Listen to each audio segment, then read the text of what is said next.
Hello दोस्तों class 12th chemistry का 12th lesson aldehyde ketone carboxylic acid में हम कार्बोक्सिलिक एसिड पार्ट पढ़ रहे हैं। उसका हमने आईयूपीएसी नेमिंग पढ़ लिया था, स्ट्रक्चर पढ़ लिया था। आज हम उसके बनाने की विधियां पढ़ रहे हैं। एपिसोड नंबर 30 है, क्योंकि भाई हमने एल्डिहाइड भी कंप्लीट किया है, कीटोन भी किया है और कार्बोक्सिलिक एसिड भी अब दूसरा तीसरा एपिसोड है, तो 30वां एपिसोड आ गया है।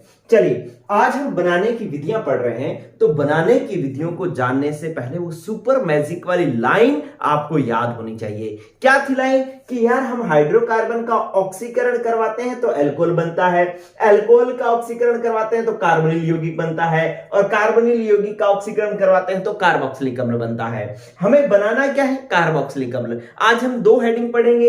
एक तो हम पढ़ेंगे एल्कोहल से कार्बोक्सिलिक अम्ल बनाना। ये देखिए पहली हेडिंग डाली है हमने, प्राथमिक एल्कोहल से एल्कोहल बनाना। एल्कोहल ये रहा, कार्बोक्सिलिक अम्ल ये रहा। तो हमें समझ में आ गया कि हमें इसका क्या करवाना पड़ेगा? ऑक्सीकरण करवाना पड़ेगा। मतलब हम जानते हैं, ऐसा नहीं है कि बुक ने कहा है तो हमें कराना है, क्योंकि हमने ये मैजिक लाइन पढ़ी हुई है। हमें कहा गया एल्कोहल से कार्बोक्सिलिक अम्ल बनाना है तो ये इस साइड जाना है, इस साइड जाना है तो ऑक्सीडेशन मतलब आपको ऑक्सीडेशन करवाना होगा। क्लियर? दूसरी हेडिंग है एल्डिहाइड से। अच्छा, एल्डिहाइड से बनाना है तो कार्बोनिल यौगिक होते हैं एल्डिहाइड, तब भी हमें क्या करवाना पड़ेगा? ऑक्सीकरण करवाना पड़ेगा। ये बात भी ठीक है। तीसरी जो हेडिंग है वो है हाइड्रोकार्बन से। हाइड्रोकार्बन से जब हमें कार्बोक्सिलिक अम्ल बनाना होगा तब भी हमें क्या करवाना पड़ेगा? ऑक्सीकरण करवाना पड़ेगा। ठीक है, चलिए फिर हम बात करते हैं पहला प्राथमिक एल्कोहल व एल्डिहाइड से। देखिए मैंने एक एल्कोहल लिया, मैंने इस तरीके से लिया CH3 CH2 और OH। ठीक है, मैंने इससे क्या बनाना है? कार्बोक्सिलिक अम्ल बनाना है। तो मुझे पता है एल्कोहल से कार्बोक्सिलिक अम्ल बनाना है तो मुझे क्या करवाना पड़ेगा? ऑक्सीकरण करवाना पड़ेगा। और ऑक्सीकरण करवाऊंगा तो बस ये वाला कार्बन जो है वो कार्बोक्सिलिक समूह में बदल जाएगा। क्या हो जाएगा? ये बन जाएगा CH3 COO और H। ये वाला कार्बन जो था वो कार्बोक्सिलिक अम्ल में बदल गया। ये मैंने इसका ऑक्सीकरण करवाया है।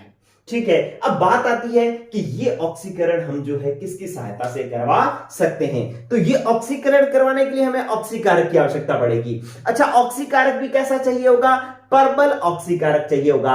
क्यों? क्योंकि हमें इससे अगर ऑक्सीकरण करवाते हैं तो पहले कार्बोनिल यौगिक बनता है, कार्बोनिल यौगिक के ऑक्सीकरण से कार्बोक्सिलिक अम्ल बनता है। इसका मतलब हमें इसको सीधा उठा करके यहां पटकना है। भैया सीधा जंप करवाना है तो जंप करवाने वाला कोई तगड़ा आदमी होना चाहिए, मतलब परबल ऑक्सीकारक होना चाहिए। ठीक है, तो ये करवाने के लिए हमें किसी परबल ऑक्सीकारक की आवश्यकता पड़ेगी। परबल ऑक्सीकारक की आवश्यकता पड़ेगी। ठीक है, अब हम जानना चाहेंगे कि परबल ऑक्सीकारक कौन कौन से की आवश्यकता पड़ सकती है। नंबर एक बात, हम इस काम के लिए क्या कर सकते हैं? KMNO4 ले सकते हैं, पोटेशियम परमैंगनेट ले सकते हैं। कौन से माध्यम में? भाई आप अम्लीय माध्यम में ले लो, आप क्षारीय माध्यम में ले लो या फिर उदासीन माध्यम में ले लो, कोई फर्क नहीं पड़ेगा। ये KMNO4 ये काम कर डालेगा कि एल्कोहल को कार्बोक्सिलिक अम्ल में बदल देगा। चलिए, या आप क्या ले सकते हो? या आप इसकी जगह ले सकते हो K2Cr2O7। इसे हम पोटेशियम डाइक्रोमेट कहते हैं। और इसका माध्यम क्या लेना पड़ेगा? इसको भी हम अम्लीय माध्यम में लें तो ये भी ये काम कर सकता है। चलिए, और हम क्या कर सकते हैं बच्चों? और हम कर सकते हैं कि आप क्रोमिक ऑक्साइड ले सकते हो, CrO3 क्रोमिक ऑक्साइड। ठीक है, कौन से माध्यम में? H2SO4 के साथ ये लोगे तो ये बंदा भी ये काम कर लेगा। तो इसका मतलब है कि अगर आप प्राथमिक एल्कोहल को कार्बोक्सिलिक अम्ल में बदलना चाहते हो, कार्बोक्सिलिक अम्ल में बदलना चाहते हो तो भाई आप ऑक्सीकरण करवाओगे। और ऑक्सीकरण करवाने के लिए यहां तीर के ऊपर KMNO4 अम्लीय माध्यम में लिख सकते हो, KMNO4 क्षारीय माध्यम में ले सकते हो, K2Cr2O7 अम्लीय माध्यम में ले सकते हो और CrO3H2SO4 की उपस्थिति में ले सकते हो। तो इसके लिए मैं आपको ऐसे लिख देता हूं KMNO4, मैं इसके साथ क्या लिख देता हूं? KMNO4 कौन से माध्यम में? अम्लीय माध्यम में। तो ये अभिक्रिया हो जाएगी। चलिए बच्चों, आपने अभिक्रिया तो लिखी, थोड़ा समय भी लगा, लेकिन आपको अभिक्रिया का पूरा डिटेल, पूरी की पूरी कहानी जो है वो आपको पता है। ये ए नंबर और रिएक्शन हो गई। चलिए बी नंबर रिएक्शन में आपको करवा रहा हूं। अब वो कह रहा है कि एल्डिहाइड से आप कार्बोक्सिलिक अम्ल बनाओ। एल्डिहाइड क्या होता है? कार्बोनिल यौगिक होता है। इसका मतलब इसको तो इसके पड़ोस में जाना है, किसी परबल ऑक्सीकारक की आवश्यकता नहीं पड़ेगी। ये यहां पड़ा कार्बोनिल यौगिक, ये यहां पड़ा कार्बोक्सिलिक अम्ल, यहां से यहां ऑक्सीकरण करवाना है, पड़ोस में ही जाना है, इसलिए परबल ऑक्सीकारक की आवश्यकता नहीं है। चलिए पहले एक बार मैं रिएक्शन लिख देता हूं। रिएक्शन मैंने लिखी, एल्डिहाइड लिया CH3CHO, ये एल्डिहाइड है भाई। अगर हमारे पास CHO समूह जुड़ गया तो क्या हो गया बच्चों? एल्डिहाइड हो गया। और इसका मुझे करवाना है ऑक्सीकरण, ठीक है। ऑक्सीकरण करवाना है तो ऑक्सीकरण करवाऊंगा तो मेरे पास ये CH3, ये एल्डिहाइड समूह जो है वो कार्बोक्सिलिक समूह में बदल जाएगा और इस तरीके से ये कार्बोक्सिलिक अम्ल बन जाएगा। CHO COOH में बदल जाएगा, मतलब ये कार्बोक्सिलिक अम्ल बन जाएगा। लेकिन आप मुझे बताओ, ये काम करवाने के लिए आपको किसकी आवश्यकता पड़ेगी? पड़ोस में ही जाना है। पड़ोस में ही जाना है तो आप क्या करोगे? किसकी उपस्थिति लोगे भाई? आप लोगे किसी दुर्बल ऑक्सीकारक की उपस्थिति लोगे। दुर्बल ऑक्सीकारक की उपस्थिति में ये काम करवा सकते हो। आप कहोगे कि सर दुर्बल ऑक्सीकारक कौन से होते हैं? तो हम कहेंगे नंबर एक बात, आप ये काम ब्रोमीन जल की उपस्थिति में करवा सकते हो, ब्रोमीन जल की उपस्थिति में करवा सकते हो, या आप इसके ये काम टॉलेन अभिकर्मक की उपस्थिति में करवा सकते हो, टॉलेन अभिकर्मक की उपस्थिति में करवा सकते हो। ये काम आप क्या करवा सकते हो? फैलिंग विलयन की उपस्थिति में करवा सकते हो, फैलिंग विलयन। तो इसका मतलब है फैलिंग अभिकर्मक भी कह सकते हैं, इनकी उपस्थिति में करवा सकते हैं, क्योंकि सारे के सारे क्या है? दुर्बल ऑक्सीकारक हैं। मतलब इनमें से किसी की उपस्थिति लेकर के अगर आप ऑक्सीकरण करवाओगे एल्डिहाइड का तो वो कार्बोक्सिलिक अम्ल में बदल जाएगा, क्योंकि एल्डिहाइड यहां पड़ा है, बनना कार्बोक्सिलिक अम्ल है, पड़ोस में ही तो जाना है, तो आज इजीली चला जाएगा। चलिए भाई, ये पहली रिएक्शन का आप ले लो फटाक से एक स्क्रीनशॉट और फिर मैं एक और रिएक्शन आपको करवाता हूं। चलिए स्क्रीनशॉट ले लिया, नेक्स्ट चलते हैं। देखो आपके पास दूसरी जो रिएक्शन है, दूसरी रिएक्शन जो है वो है एल्किल बेंजीन से। एल्किल बेंजीन से आपको कार्बोक्सिलिक अम्ल बनाना है। अच्छा, एल्किल बेंजीन से, ये लो दूसरी रिएक्शन, दूसरी हेडिंग डाल रहा हूं मैं। सेकंड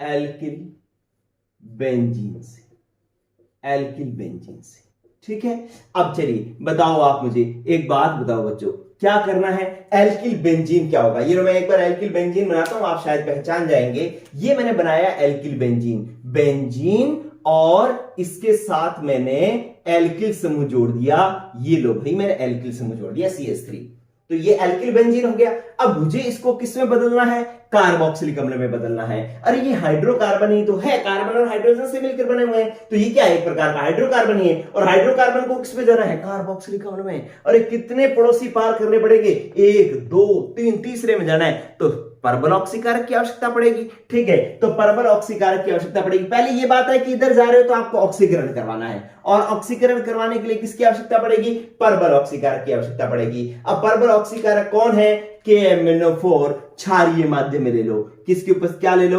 KMnO4, क्या ले लो? KMnO4। कौन से माध्यम में ले लो? आप लो क्षारीय माध्यम में। तो आप इसको यूं डैश करके KOH लिख दोगे तो KOH क्षार है, तो KMnO4 किस माध्यम में? क्षारीय माध्यम में। डैश KOH लिख दिया तो इसका मतलब क्या है? क्षारीय माध्यम है। अच्छा, कुछ भी नहीं करना, आपको बिल्कुल इतनी सी बात पता होनी चाहिए कि बेंजीन के साथ जुड़े वाला जो कार्बन है ना, वो किस में बदल जाएगा? कार्बोक्सिलिक समूह में बदल जाएगा। ये देखो इस प्रकार से ये जो है COOK में बदलेगा पहले, फिर जो है हम क्या करेंगे? इसका अम्लीय माध्यम में जल अपघटन करवाएंगे, H3O पॉजिटिव, मतलब जल अपघटन करवा रहे हैं, तो बस इसको H कर दो, ये कर दो, ये लो बेंजीन, और ये जो COOK था ना उसको COOH कर दो। ये आपके पास बेंजोइक अम्ल बन जाएगा। कार्बोक्सिलिक अम्ल आप बना रहे थे, ये लो, ये आपके पास बेंजोइक अम्ल जो है वो बन जाएगा।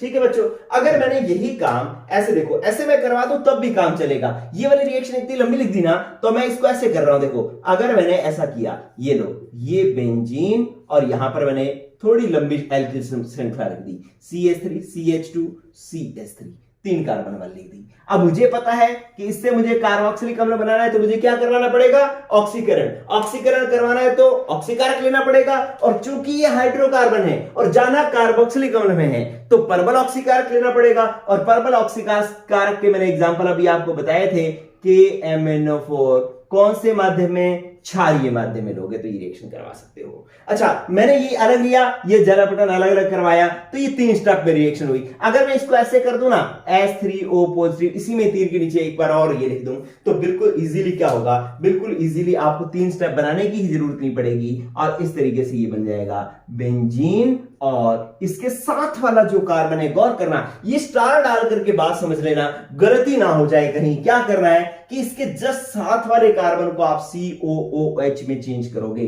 ये लो, इसको COOH में चेंज करोगे, बाकी सारे समूह को हटा दोगे। हटा करके भी क्या कि ये 1 2 2 कार्बन का एक और कार्बोक्सिलिक अम्ल बना लो, CH3COOH भी आप बना सकते हैं। आपको ये ध्यान रहे ना रहे, लेकिन एक बात आपको ध्यान रहनी चाहिए कि कार्बन के जस्ट साथ वाला फर्स्ट कार्बन जो है वो कार्बोक्सिलिक अम्ल में बदलेगा।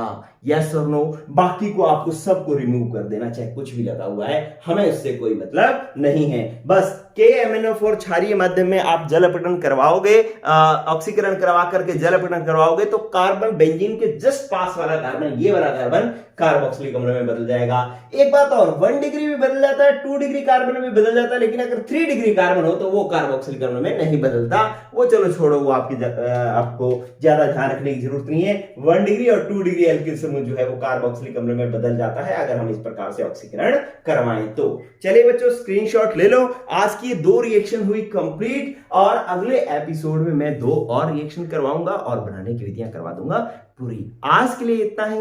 लेकिन बच्चों, एक शिकायत कि जो मैं मेरे को दिखाई देता है उसके अंदर क्या होता है, जब मैं YouTube पर वो चेक करता हूं अपना चैनल, तो उसके अंदर ओनली 30 to 40% बच्चे ही सब्सक्राइब करके देख रहे हैं, और बिना सब्सक्राइब किए 60-70% बच्चे जो है वो बिना सब्सक्राइब किए ही चैनल देखते हैं, वीडियोस देखते हैं, अच्छा नोट्स भी बना रहे हैं वो, लेकिन वो लोग जो है वो चैनल को सब्सक्राइब नहीं किए हुए हैं। हो सकता है भूल से ना किया हो, तो चैनल को सब्सक्राइब भी कर लें। अच्छा, आप तो अपने 5000 होने वाले हैं, तो फटाफट सब्सक्राइब करके उनको 5000 कर डालें। चलो ठीक है दोस्तों, आज के लिए इतना ही। पढ़ते रहें। Good luck, good bye.